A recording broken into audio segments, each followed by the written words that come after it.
Shalom jemaat Tuhan, kita bertemu lagi dalam program gereja kita Minutes of Wisdom. Puji Tuhan, hari ini sebelum kita melakukan segala aktivitas kita, saya mengajak kita untuk merenungkan firman Tuhan, karena kita tahu bahwa firman Tuhan yang menjadi kekuatan kita dalam menjalani hari-hari di masa yang sulit ini. Oleh karena itu, karena kita buka Alkitab kita dalam Amsal pasal 17 ayat 22, hingga firman Tuhan saya bacakan buat kita semua. Amsal 17 ayat 22, hati yang gembira adalah obat yang manjur, tetapi semangat yang patah mengeringkan tulang. Sekali lagi, hati yang gembira adalah obat yang manjur, tetapi semangat yang patah mengeringkan tulang. Saudara yang dikasihi Tuhan, hari-hari ini kita melihat ada banyak orang yang sedang kehilangan sukacita, kehilangan kegembiraan.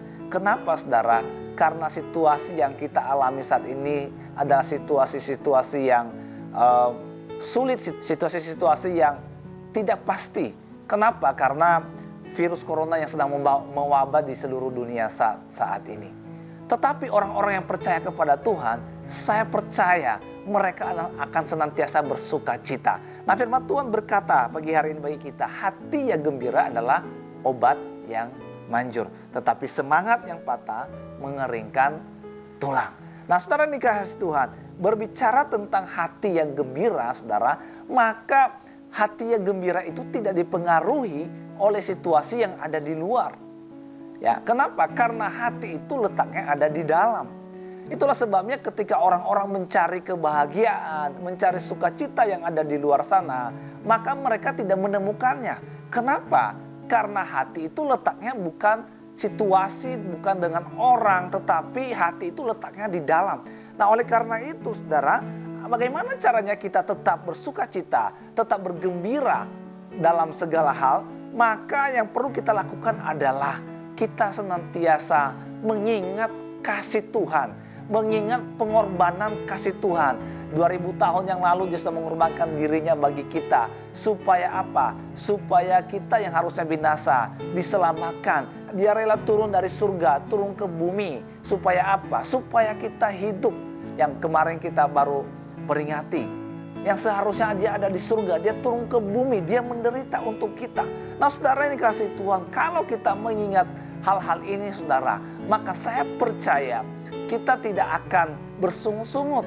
Kalau kita mengingat hal ini, maka kita tidak akan sedih, saudara, tidak patah semangat. Kenapa? Karena Tuhan yang kita sembah adalah Tuhan yang sudah menjamin surga bagi kita. Kalau yang kita ingat adalah tentang kecewaan kita, tentang kepahitan, maka saya percaya kita tidak akan pernah mengalami sukacita. Kita tidak akan pernah mengalami kegembiraan. Hati kita hati yang tidak tenang. Nah, oleh karena itu pada pagi hari ini kita belajar kembali, hati yang gembira adalah obat. Bagaimana caranya? Mari kita ingat kasih Tuhan yang sudah berkorban bagi kita, yang sudah memberikan hidup bagi kita. Ya. Nah, ketika hati kita gembira, kita berkata bahwa hati yang gembira adalah obat yang manjur.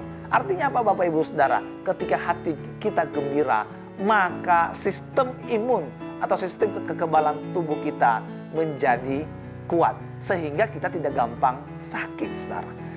Saudara yang dikasihi Tuhan, pengarang humoris dari Amerika Serikat, Mark Twain, berkata bahwa umat manusia memiliki satu senjata efektif, yaitu tertawa atau bersukacita.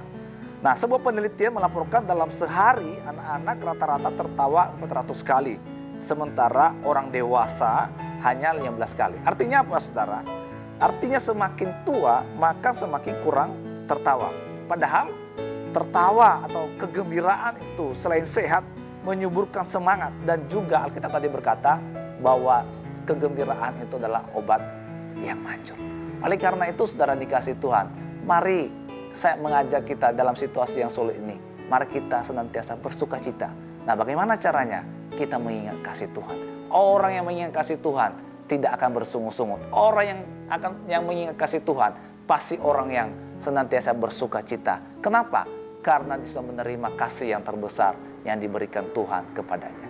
Amin. Berfirman Tuhan pagi hari ini, selamat menjalani hari ini, selamat bersukacita, selamat pagi, dan shalom.